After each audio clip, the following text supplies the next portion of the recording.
Hello friend, मैं हूं टीके। प्रॉफिट व्यू चैनल में आप सभी का हार्दिक स्वागत करता हूं। शेयर मार्केट के बारे में आप लोगों ने सुना ही होगा, ये भी सुना होगा कि शेयर मार्केट से बहुत पैसा कमाया जा सकता है। जी हाँ, बिल्कुल कमाया जा सकता है, लेकिन सबसे पहले इसके लिए आपको नॉलेज होना चाहिए, क्योंकि शेयर मार्केट में जितना पैसे कमाया जाता है उससे ज़्यादा गंवाया भी जा सकता है, क्योंकि जब आपको अगर नॉलेज नहीं होगा तो आप वो पैसे गंवा भी सकते हैं। इसलिए आपको शेयर मार्केट का नॉलेज होना ज़रूरी है। आपने एक डायलॉग तो जरूर सुना होगा कि शेयर मार्केट इतना गहरा कुआं है जो पूरे देश की पैसे की प्यास बुझा सकता है। जी हाँ, बिल्कुल, शेयर मार्केट में इतना ज़्यादा पैसा है कि ये सारे देश की जनता की ज़रूरत को पूरी कर सकता है। इंडियन स्टॉक एक्सचेंज का कैपिटलाइजेशन अगर देखें तो वो 3.5 बिलियन डॉलर है। अगर इंडियन रुपीस के रूप में अगर देखा जाए तो 284 बिलियन रुपीस होता है। 1 बिलियन का मतलब होता है 100 करोड़। तो आप अंदाज़ा लगा सकते हैं कि मार्केट का कैपिटलाइजेशन इतना है। अगर इतना पैसे को अगर निकाला जाए तो कितना पैसा हो सकता है। साथ ही हमारे इंडियन स्टॉक एक्सचेंज जो है वो वर्ल्ड के टॉप 10 स्टॉक एक्सचेंज में शामिल है। अगर बात करें पैसे कमाने की, शेयर मार्केट से पैसे कमाने के लिए कुछ तरीके हैं जिसको हम इस वीडियो में देखेंगे, तो अंत तक बने रहिए। चलिए शुरू करते हैं। इस वीडियो में हम शेयर मार्केट से वो 5 तरीके जानेंगे जिससे हम शेयर मार्केट से मनी कमा सकते हैं। तो आइए देखते हैं वो कौन कौन से तरीके हैं। पहला तरीका है, किसी भी कंपनी के स्टॉक को बाय या सेल करके कमा सकते हैं पैसे।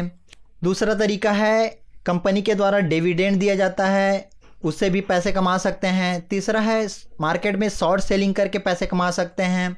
चौथा है, इनिशियल पब्लिक ऑफरिंग, आईपीओ के द्वारा पैसे कमा सकते हैं। और पांचवा है म्यूचुअल फंड। इन सारे तरीकों को डिटेल से हम आगे वीडियो में देखते हैं। तो चलिए पहले तरीके की बात करते हैं। पहला तरीका जो है वो स्टॉक बाय एंड सेल। किसी भी कंपनी के स्टॉक को हम बाय करके उसको अनलिमिटेड टाइम के लिए रख सकते हैं, जब तक कि हमको प्रॉफिट ना हो जाए। जब हम किसी कंपनी के स्टॉक को बाय करके 5 साल या उससे अधिक समय के लिए रखते हैं तो इसको लॉन्ग टर्म इन्वेस्टमेंट के रूप में जाना जाता है। इसके लिए हम क्या करेंगे, उस कंपनी के स्टॉक को हम बेस्ट प्राइस और बेस्ट समय में बाय कर लेंगे। उसको कम से कम 5 साल के लिए रखेंगे और जब हमारा प्रॉफिट हो जाएगा तो उसको बेच करके प्रॉफिट बुक करके निकल जाएंगे। एग्जाम्पल के रूप में अगर हम देखें तो जैसे बजाज फाइनेंस है, इसको अगर हम 5 साल के अगर चार्ट देखें तो ये 5 साल पहले 1700 रुपये में मिल रहा था, लेकिन आज इसका जो प्राइस है वो 6748, करीबन 6500 के रूप में हमको मिल रहा है। तो अगर हम देख सकते हैं कि इसका 5 साल में कितना ग्रोथ हुआ, तो 5 साल में इन्होंने 294% हमको रिटर्न दिया है। 1700 के बाद हमको 5048 रुपए का हमको 5 साल में रिटर्न दिया है। तो ये होता है लॉन्ग टर्म इन्वेस्टमेंट का फायदा। तो जब हम लॉन्ग टर्म इन्वेस्टमेंट करते हैं तो हम इसमें बहुत अच्छा रिटर्न कमा सकते हैं। बाय सेल का दूसरा तरीका है शॉर्ट टर्म ट्रेडिंग। आप शॉर्ट टर्म ट्रेडिंग भी कर सकते हैं। शॉर्ट टर्म ट्रेडिंग का मतलब होता है आप किसी कंपनी के स्टॉक को बाय करके कुछ दिनों या कुछ हफ्तों या कुछ मंथ के लिए रख सकते हैं, जब तक कि आपका फायदा ना हो जाए। इसके लिए आप एनालिसिस करेंगे, पूरे एनालिसिस करके कोई भी कंपनी का जब स्टॉक बाय करते हैं उसको कुछ दिनों के लिए रखते हैं, कुछ वीक या कुछ मंथ के लिए, और जब आपका प्रॉफिट हो जाता है तो आप उसको सेल कर सकते हैं।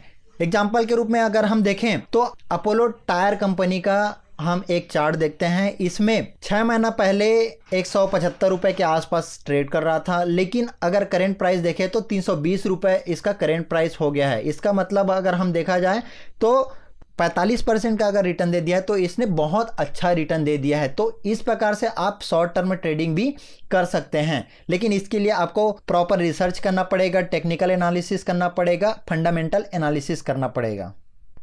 नेक्स्ट बात करते हैं स्विंग ट्रेडिंग। स्विंग ट्रेडिंग से पहले ये जानना जरूरी कि स्विंग क्या है। जब मार्केट ऊपर की तरफ जाता है तो क्या होता है, वो कंटिन्यू सीधे लाइन पे ऊपर नहीं जाता, पहले ऊपर जाता है, फिर नीचे आता है, फिर ऊपर जाता है, फिर नीचे आता है। ये किस कारण से होता है? ये प्रॉफिट बुकिंग के कारण होता है। तो जब ऊपर जाता है, ऊपर जाके नीचे आता है, तो इसको बोलते हैं स्विंग हाई, और जब नीचे से ऊपर की तरफ जाता है इसको बोलते हैं स्विंग लो।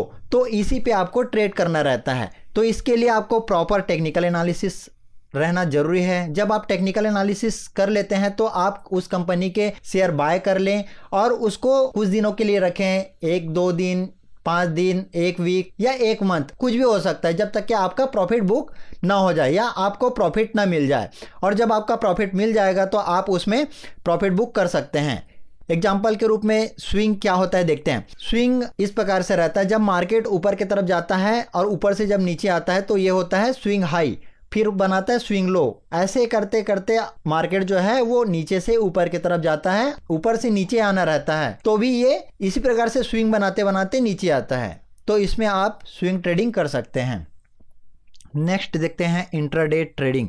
इंट्राडे ट्रेडिंग होता क्या है? इंट्राडे नाम से ही पता चलता है कि इंट्राडे एक ही दिन में ट्रेड करना है, दूसरे दिन लेकर के नहीं जाना है। अगर आप किसी कंपनी का शेयर अगर बाय करते हो तो आपको उसी दिन बेचना पड़ता है।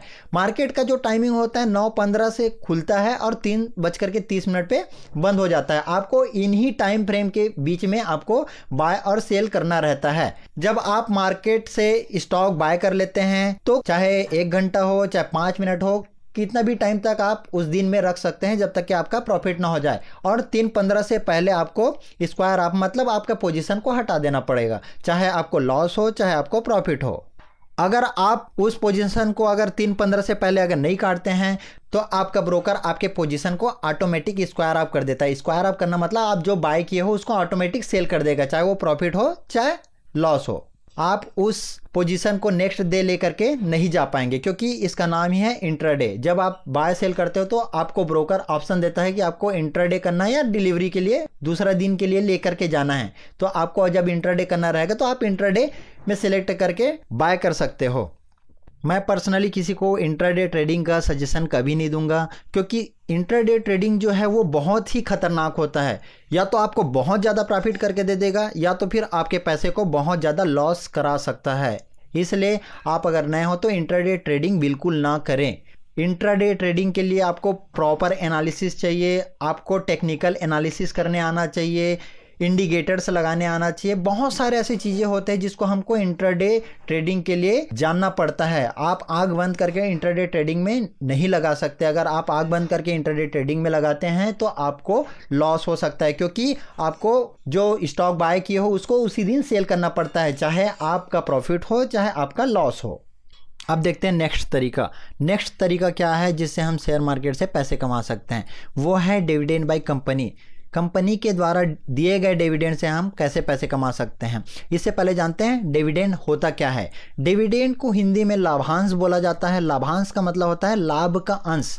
जब कंपनी को प्रॉफिट होता है तो वो उसका कुछ हिस्सा अपने शेयर होल्डर को दे देता है, इसी को डिविडेंड कहते हैं। जब कंपनी क्वार्टरली रिजल्ट निकालता है, देखता है कि हमको कितना अर्निंग हुआ है, उस कंपनी से हमको कितना प्रॉफिट हुआ है, ये सब मिला करके एक बोर्ड ऑफ डायरेक्टर बैठते हैं जो ये डिसाइड करता है कि हाँ अपने शेयर होल्डर को कुछ प्रॉफिट का हिस्सा देना है, इसी को डिविडेंड के रूप में दे दिया जाता है। ये या तो एनुअली होता है या तो फिर ये क्वार्टरली होता है, ये दोनों प्रकार से हो सकता है। अब मान के चलिए किसी कंपनी का अगर शेयर प्राइस 100 रुपये चल रहा है तो उसमें से 5 रुपये दे सकता है, 10 रुपये दे सकता है, 2 रुपये दे सकता है, वो कुछ भी दे सकता है। जो डिसाइड होता है उसका कोई नियम नहीं है, ये सिर्फ बोर्ड ऑफ डायरेक्टर के ऊपर डिपेंड करता है कि वो अपने शेयर होल्डर को अपने प्रॉफिट का कितना हिस्सा देना है। तो जो पर शेयर जितना रुपए डिविडेंड दिया जाता है उसको बोलते हैं डिविडेंड यील्ड। अब बात करते हैं डिविडेंड का क्या प्रोसेस है। जब हम बाय करते हैं किसी कंपनी का शेयर तो वो डिविडेंड हम तक कैसे पहुंचता है और कब पहुंचता है, तो इसको डिविडेंड के प्रोसेस में देखते हैं। तो डिविडेंड प्राप्त करने के लिए आपको एक ऐसी कंपनी में शेयर होल्डर होना जरूरी है जो डिविडेंड देता है। हर कंपनी डिविडेंड नहीं देता, कुछ कंपनी रहते हैं जो डिविडेंड अपने शेयर होल्डर को देते हैं। तो इसके लिए क्या होता है, आपको उसका शेयर होल्डर होना है। शेयर होल्डर होना है दैट मीन्स आपको उसके कंपनी का शेयर बाय करके होल्ड करके रखना है। फिर जब कंपनी अपना रिजल्ट घोषित करता है, क्वार्टरली रिजल्ट। क्वार्टरली रिजल्ट क्या होता है? क्वार्टरली मतलब 3 महीने का एक क्वार्टर होता है। इन 3 महीनों में कंपनी कैसा रहा, क्या अर्निंग किया, क्या कमाया और क्या लॉस किया, या उसका सेल्स ग्रोथ कैसा रहा, ये सारे चीज़ों का ब्यौरा होता है, उसको बोलते हैं रिजल्ट। ये सारे ब्यौरा सेबी को दिया जाता है हर क्वार्टर में, तो इसको बोलते हैं कंपनी का रिजल्ट। जब कंपनी का रिजल्ट आता है तो इसको कंपनी इवैल्यूएट करता है कि क्या कैसा रहा हमारा, इसका परफॉर्मेंस, कितना कमाई रहा, कितना प्रॉफिट रहा। इसके बाद एक बोर्ड ऑफ डायरेक्टर की मीटिंग होती है जिसमें यह देखा जाता है कि इन सारे प्रॉफिट के हिसाब से हम शेयर होल्डर को डिविडेंड दे सकते हैं या नहीं।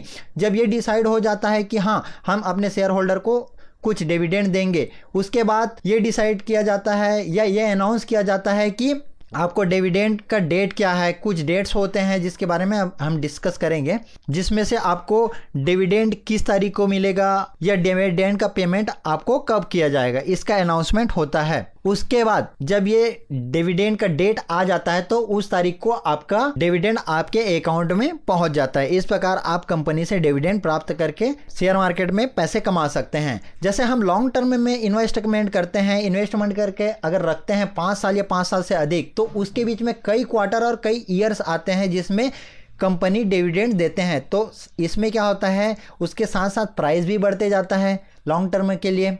और साथ में आप अगर लॉन्ग टर्म के लिए रखे हो तो हर क्वार्टर में या हर ईयर में कुछ कंपनियां आपको डिविडेंड दे देती है, जिससे आप उस शेयर का कुछ प्रॉफिट का हिस्सा आपके अकाउंट में आ जाता है। तो इस प्रकार से आप डिविडेंड से भी कमाई कर सकते हैं।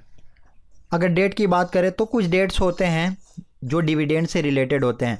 डिविडेंड डिक्लेरेशन डेट, ये वो दिन होता है जब एजीएम की बैठक होती है और बोर्ड डिविडेंड को मंजूरी दे देता है। एक होता है रिकॉर्ड डेट, ये वो दिन होता है जिस दिन कंपनी अपने रिकॉर्ड को देखती है और उसमें जिन शेयरधारकों के नाम होते हैं उन्हें डिविडेंड देने का फैसला करती है। आमतौर पर डिविडेंड की घोषणा और रिकॉर्ड डेट के बीच में कम से कम 30 दिनों का फैसला होता है। एक होता है एक्स डिविडेंड, ये आमतौर पर रिकॉर्ड डेट से 2 कारोबारी दिन पहले का होता है। ऐसा इसलिए होता है क्योंकि इंडिया में T+2 के आधार पर यानी सौदे के 2 दिन के बाद सेटलमेंट होता है। तो अगर आपको डिविडेंड चाहिए तो आपको शेयर एक्स डिविडेंड डेट के पहले खरीदना होगा। डिविडेंड पे आउट डे, इस दिन शेयर धारकों को डिविडेंड का भुगतान कर दिया जाता है। अब बात करते हैं नेक्स्ट तरीके की जिसमें हम शेयर मार्केट से पैसे कमा सकते हैं। नेक्स्ट तरीका है शॉर्ट सेलिंग इन मार्केट। सबसे पहले देखते हैं शॉर्ट सेलिंग होता क्या है। शॉर्ट सेलिंग का मतलब ये होता है कि कोई एक ऐसा चीज़ है जो हमारे पास नहीं है लेकिन फिर भी हम उसको बेच करके पैसा कमा सकते हैं। इसको एग्जांपल के रूप में हम समझ सकते हैं। मान के चलो आप मंडी जाते हो, टमाटर का बहुत ज़्यादा डिमांड चल रहा है, तो आप क्या करोगे, आपके पास टमाटर तो है ही नहीं, तो आप किसी ब्रोकर से 10 रुपये में टमाटर ले लिए हो उधारी में। अब आप उसको मार्केट में 15 रुपये में बेच दिए। अब जब आपको 15 रुपये में बेच दिए तो आपको 5 रुपये की प्रॉफिट हो गया। अब आप जा करके उस ब्रोकर को 10 रुपये चुका दोगे तो आपके पास कितना बचा, 5 रुपये। तो यही एक शॉर्ट सेलिंग का प्रॉफिट होता है। इसी प्रकार शेयर मार्केट में भी शेयर का शॉर्ट सेलिंग होता है। आपके पास शेयर नहीं है तो भी आप शेयर को बेच करके प्रॉफिट कमा सकते हैं। तो इसके लिए क्या करना होगा आपको, मान के चलो आपके पास शेयर है ही नहीं, तो आपको मार्केट में जब बेचना है तो जिसमें आपका ट्रेडिंग अकाउंट है, जिस ब्रोकर के पास, जैसे एंजल ब्रोकिंग, अपस्टॉक, जीरोधा, इनके पास ऑलरेडी बहुत सारे शेयर होते हैं जिनको आप लेंडिंग में या उधारी में ले सकते हैं और मार्केट में बेच सकते हैं। मान लीजिए आपने एंजल ब्रोकिंग से आपने कुछ शेयर उधारी लिए और शेयर मार्केट में बेच दिए। अब जब उस शेयर का प्राइस कम हो जाएगा तो आप मार्केट से बाय कर लोगे और बाय करने के बाद आप उस एंजल ब्रोकिंग को उसका शेयर लौटा दोगे, तो इससे आपका प्रॉफिट हो जाएगा। इसको एक एग्जांपल के रूप में समझते हैं। मान लीजिए आपके पास शेयर नहीं है, आप स्टॉक से किसी कंपनी का शेयर जिसका 100 रुपये प्राइस चल रहा है, आपने एक उधारी ले लिए एक शेयर और उस शेयर को आपने मार्केट में 100 रुपये में बेच दिए। जब इस शेयर का प्राइस कम हो जाएगा, मतलब 100 से कम हो जाएगा, मान लीजिए 90 रुपये हो गया उसका शेयर, तो आप क्या करोगे, इसको बाय कर लोगे। अब जब बाय कर लोगे उसके बाद उस शेयर को आप वापस अब स्टॉक को 90 रुपये में वापस कर देंगे। तो इसमें क्या होगा, जब आपने 100 रुपये में सेल किया और 90 रुपये में बाय किया तो इसमें आपको 10 रुपये पर शेयर का प्रॉफिट हो जाता है। अगर इसी तरह हम अगर 100 शेयर ले तो हमको 1000 रुपये का प्रॉफिट हो जाता है। इस प्रकार हम शॉर्ट सेलिंग करके शेयर मार्केट में पैसे कमा सकते हैं। अब बात करते हैं नेक्स्ट तरीके की जिससे हम शेयर मार्केट में पैसे कमा सकते हैं। नेक्स्ट तरीका जो है initial public offering, IPO। IPO का नाम आप लोगों ने सुना ही होगा। IPO क्या होता है, कैसे लिस्ट होता है, इसके लिए हम लोगों ने एक सेपरेट वीडियो बनाया है जो कि इसका लिंक आई बटन में दिया हुआ है, आप जा करके देख सकते हैं। जब भी कोई कंपनी IPO निकालती है या अपने शेयर को मार्केट में लिस्ट करती है, अपने कंपनी को लिस्ट करती है, तो उनमें सब्सक्रिप्शन मतलब इन्वेस्टमेंट करने के लिए कुछ कुछ कैटेगरीज होती हैं जो कि इस प्रकार है, जिनमें से है QIs, qualified institutional investor.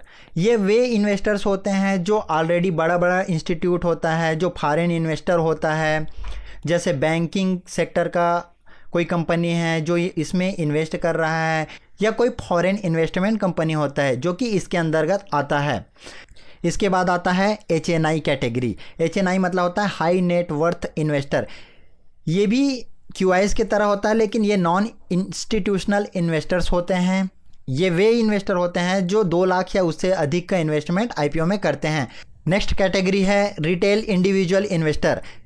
Retail individual investor जो होता है वो हमारे जैसे होता है, जो कम इन्वेस्टमेंट करते हैं। वो इन्वेस्टर जो 2 लाख या उससे कम के शेयर को सब्सक्राइब करते हैं या 2 लाख से कम का IPO खरीदना चाहते हैं, वो रिटेल इंडिविजुअल इन्वेस्टर के अंतर्गत आता है। जैसे हमारे जैसे बहुत सारे लोग हैं जो IPO में इन्वेस्ट करते हैं, वो सारे रिटेल इंडिविजुअल इन्वेस्टर होता है। एक आता है एंकर इन्वेस्टर। एंकर इन्वेस्टर वो है जो 10 करोड़ या उससे अधिक का इन्वेस्टमेंट IPO में करता है। तो इस प्रकार ये 4 कैटेगरी होती हैं जिसमें से हम आते हैं रिटेल इंडिविजुअल इन्वेस्टर में। इसके बाद हम देखते हैं IPO का क्या प्रोसेस है, कैसे लेना है और कैसे हमारे तक पहुंच सकता है जिससे हम कमाई कर सकते हैं। इसके लिए आपको IPO को सब्सक्राइब करना पड़ता है। जब IPO निकलता है तो उसमें कुछ डेट्स दिए रहते हैं, जिसमें से अप्लाई करने का डेट 2 से 3 दिन का रहता है। उस डेट के अंदर हमको उस IPO को बाय कर सकते हैं। अब ये बाय कैसे करोगे आप चाहे इंटरनेट बैंकिंग में जा कर के आप अप्लाई कर सकते हो, या अपने ट्रेडिंग अकाउंट में जा कर के ब्रोकिंग के थ्रू आप उसको अप्लाई कर सकते हो। जब भी आप अप्लाई करते हो तो आपके पैसे जो बैंक में रहता है वो ब्लॉक हो जाता है। दैट मीन्स आप उसको यूज नहीं कर पाओगे, आपके बैंक से डेबिट नहीं होगा, लेकिन वो ब्लॉक रहेगा जिससे आप यूज ना कर पाए। इस प्रकार जब आपका IPO सक्सेसफुल सब्सक्राइब हो जाता है तो अलॉटमेंट डेट होता है। जिस प्रकार अप्लाई करने का डेट होता है वैसे ही अलॉटमेंट डेट होता है। उस अलॉटमेंट डेट में आपको बता दिया जाता है कि आपके द्वारा अप्लाई किया हुआ एप्लीकेशन आपको IPO अलाउट हुआ है या अलॉट नहीं हुआ है। जब आपको अलॉटमेंट हो जाता है तो आपको एक मेल आता है, मैसेज आता है कि हाँ आपका जितना क्वांटिटी आपने सब्सक्राइब किया था उतना क्वांटिटी आपको मिल गया है या नहीं। तो जब भी आपको अलॉटमेंट हो जाता है तो यह आपका कंपनी का जो शेयर है वो आपके डीमेट अकाउंट में जाकर के क्रेडिट हो जाता है। जब कंपनी का शेयर आपके डीमेट अकाउंट में क्रेडिट हो जाता है उसके बाद एक डेट ऐसा आता है जिसमें कंपनी शेयर मार्केट में लिस्ट होती है। जब शेयर मार्केट में लिस्ट हो जाती है तो उस शेयर को आप सेल कर सकते हैं, और जब सेल करते हैं तो आप जिस रेट में बाय किए रहते हैं उससे कहीं ना कहीं अधिक रुपए में लिस्ट होता है। इस प्रकार से आप उस IPO से पैसे कमा सकते हैं। नेक्स्ट तरीका है शेयर मार्केट में पैसे कमाने की, वो है म्यूचुअल फंड। म्यूचुअल फंड के लिए हम लोग एक सेपरेट वीडियो बनाएंगे, क्योंकि ये वाला जो वीडियो है ऑलरेडी बहुत लंबा हो चुका है। इसलिए हम नेक्स्ट वीडियो में म्यूचुअल फंड के बारे में सारी चीज़ को हम बताएंगे। आशा करता हूं दोस्तों आपको ये वीडियो नॉलेजफुल लगा होगा। अगर ये वीडियो आपको पसंद आया तो लाइक कीजिए, शेयर कीजिए और सब्सक्राइब कीजिए, ताकि आपको आने वाली वीडियो के बारे में जानकारी मिलते रहे। आप कमेंट करके भी बता सकते हैं आपको किसी सब्जेक्ट से रिलेटेड आपको वीडियो चाहिए तो, और हाँ बेल आइकन को दबाना बिल्कुल ना भूलें। Thank you.